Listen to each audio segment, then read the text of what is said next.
This is Octavius Miller, CEO, Westcoast Hip Hop Awards. I'm coming up. I Only Touch Greatness podcast. You better tune in. Yee! The last time that we had you on, you introduced us to somebody, Tobin Costen, and then because Tobin. he came onto the episode, and we got to know him, and then we eventually did his own episode. But he could tell us about Tobin, and since we recently lost him, right? R.P. Tobin. Yeah, that one hurt. That one hurt because Tobin and Master P got into it. And so that's why the split was. But then when Tobin broke away from P, he winded up hooking up with Wanna Be a Baller guy. Lil Troy. And he still wind up making a hit from them guys. And then Tobin stayed independent from that point on. And, and then, of course, Master P went on to super success.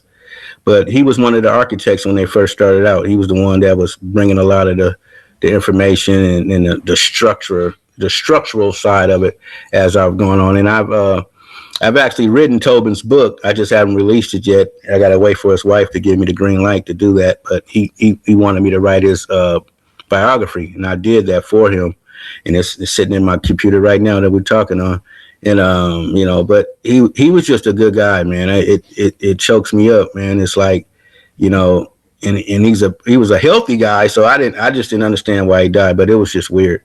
And I go back and I listen to old Master P songs, and I notice where he'll say TC, that Tobin Costen, that's my manager, or there's a bunch of stuff I've noticed ever since there. Or ever since then, I'd start noticing it in all the Master P songs where he mentions him. Right. Yeah, they were good. They were business partners and they were friends, and but the book could tell it all. I just, he gave me the information. I just blended it together for him. But it's a dope book. It's crazy too. Like when we did the interview with you and he appeared, and then doing the interview with him, it was crazy because ever since that, I've been hearing "Want to Be a Baller" like crazy. It's even on 2K. It's on 2K26. You know what I'm saying? Everywhere. NBA. It's everywhere, man. It's everywhere again, and that's dope because it's just like, damn, somebody who had moved on after No Limit and still did his own thing, you know what I'm saying, is totally tremendous because a lot of people, they come and go, you know what I mean? But he still stayed, you know what I'm saying, and did a huge part. Even today, he still did. Yeah. Tobin was smart, man. He was a really intelligent guy. I learned a lot from him. He learned a lot from me. And so we bounced off each other. He actually wound up getting King George that used to be with TRU and Master P. So Tobin wound up putting him on his label, and then King George did pretty good. He released a couple good albums, and then he kind of been he's been a salesman all his whole life. So King George is still out there grinding to this day, man. Good dude. But Tobin, man, he was just a real smart guy, college guy. He grew up in Germany, and he was an army brat. You know what I mean? So his educational thing was different, because you in a place where you gotta speak another language too, So he was real good at marketing too, and he made sure my checks cleared. That's why I love Tobe too. Because man, I never had a problem. Master P he never bounced a check with me, man. He's always done good business with me. Now everybody else I can't speak for, but I never say nothing bad about Master P or Tobin. You know what I mean? They both were good brothers, and they made sure that I could be able to take care of my kids. At that time I had kids.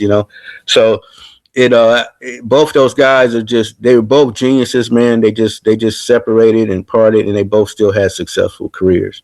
Well, P a lot more money, but Tobin did really good, and I think towards the end he had a cider company that he was developing, and he had some flavors out there and some product out there.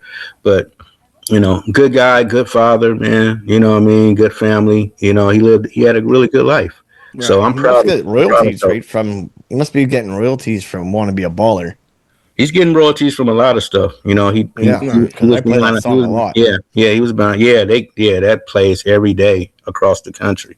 You know, Right, you everywhere. know, and then Troy got sick. I think about a year ago, so I'm glad he's healing back up and stuff. Oh yeah, Yeah, yeah. Shout out to Troy, man. He's a real one. Most definitely. Whenever I clipped the thing, he showed love, and I yeah, was like, yo, shit. I was like, it's a little Troy, but I'm just like I'm still a fan of just the culture and right. especially music that take you back to when you first heard it. Because I remember sitting back down south. You know what I'm saying? I remember my brother buying that album and I take it and steal his albums. You know what I Yeah, mean? yeah, that was one of them We albums all have. you had to steal that, man. You had to steal That that was a motherfucker. classic, man. That was a classic, man. Certified And classic. it was right on time. You know what I mean? It Right. wasn't. I think it was just it had a catchy hook. You know what I'm saying? It was a good song. The raps was good on it, Yeah. but it just something about it just caught you. You know what I The mean? video, all Yeah, of that. everything kind of just came together one thing, and it was a beautiful thing to see that crack off like that. I Man. loved it, man. I loved it. I loved every minute of it. Yeah. I loved the fact that the South had a chance to get in, and they took advantage of all of it. You know what I Right. mean?